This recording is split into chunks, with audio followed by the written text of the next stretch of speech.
హిందూ నమస్కారం. నల్లగొండ జిల్లా నకరేకల్ పట్టణంలో హిందువులు నివసించేటువంటి ప్రాంతాలలో హిందువుల పిల్లలు ఎవరైతే చదువుకుంటారో అటువంటి స్కూళ్ళల్లోకి వెళ్ళి మత మార్పిడులకు సంబంధించినటువంటి వాళ్ళకి సంబంధించిన బైబుల్ లేకపోతే ఇంకేదైనా కానీ ఇవన్నీ కూడా ఇస్తూ వాళ్ళకి ఏదో మాయమాటలు చెప్పి మత ప్రచారాలు చేస్తున్నారు.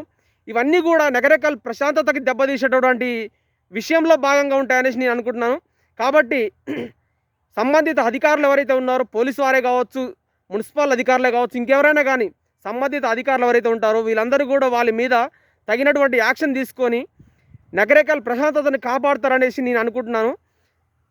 కాబట్టి ఇటువంటి దుర్మార్గపు ఆలోచనలతో ఎవరైతే వస్తారో వాళ్ళని తగినటువంటి చర్యలు తీసుకోవాలనేసి నేను కోరుకుంటున్నాను.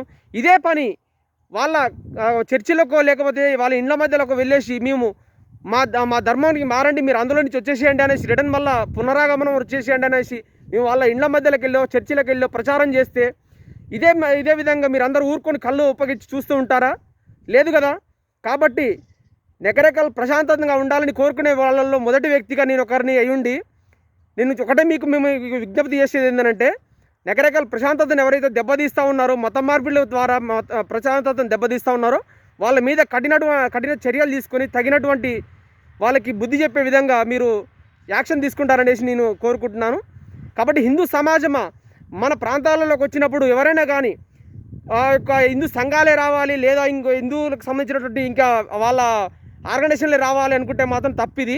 హిందువులందరూ ఐకమత్యంతో పార్టీలు కాదు, ప్రాంతాలు కాదు, కులాలు కాదు, అందరం ఐకమత్యంగా ఉండి ఇటువంటి మత మార్పిడులకు వ్యతిరేకంగా పోరాడితేనే మన హిందూ సమాజం బాగుపడుతుంది, నగరేకల్ ప్రశాంతత దెబ్బతినకుండా ఉంటుంది.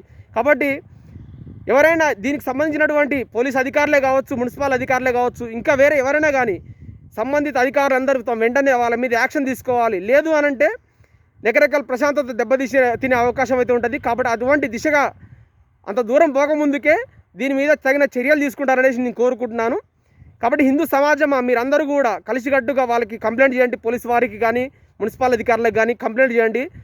కంప్లైంట్ చేసినా పట్టించుకోకపోతే తర్వాత మనం ఏదైతే ఉందో మనం అడ్డగించే ప్రయత్నం అయితే ఖచ్చితంగా చేయాలి. లేదు అనంటే మన హిందూ సమాజాన్ని చిందరవందనం చేసేటువంటి కుట్ర అయితే జరుగుతుంది. ఏదో మాయమాటలో లేకపోతే డబ్బులకు ప్రలోభ పెట్టేసి మనల్ని హిందూ సమాజాన్ని మత మార్పిళ్ళకు గురి చేసే అవకాశం అయితే ఉంటుంది. కాబట్టి హిందువులారా ఇకనైనా మేలుకొని నిద్ర మొత్తం వీడుతారనేసి నేను అనుకుంటున్నాను. కులాలుగా కాదు, ప్రాంతాలుగా కాదు, ఇక్కడ పార్టీలు అసలే అవసరం లేదు. ఇక్కడ ఏ పార్టీ ఉన్నా కానీ హిందువులు అందరూ ఐకమత్యంగా పోరాడితేనే హిందూ సమాజం బాగుపడుతుంది. లేదు అనంటే మనం ఎక్కడో బంగ్లాదేశ్లో హిందువులను తరిమేస్తున్నారు, చంపుతున్నారు అంటే కాదు, రేపు నల్లగొండ జిల్లాలో కూడా ఈ విషయం జరగవచ్చు. కాబట్టి అంత దూరం పోకముందుకే మనం అందరం తగిన చర్యలు అయితే తీసుకోవాలి. లేదు అనంటే మనల్ని కూడా మన ప్రాంతాల నుంచి మన భూముల నుంచి తరిమేసేటటువంటి అవకాశం అయితే ఉంటుంది. కాబట్టి హిందువులందరూ ఐకమత్యంగా పోరాడాలనేసి నా చిన్న ప్రయత్నం. జై హింద్.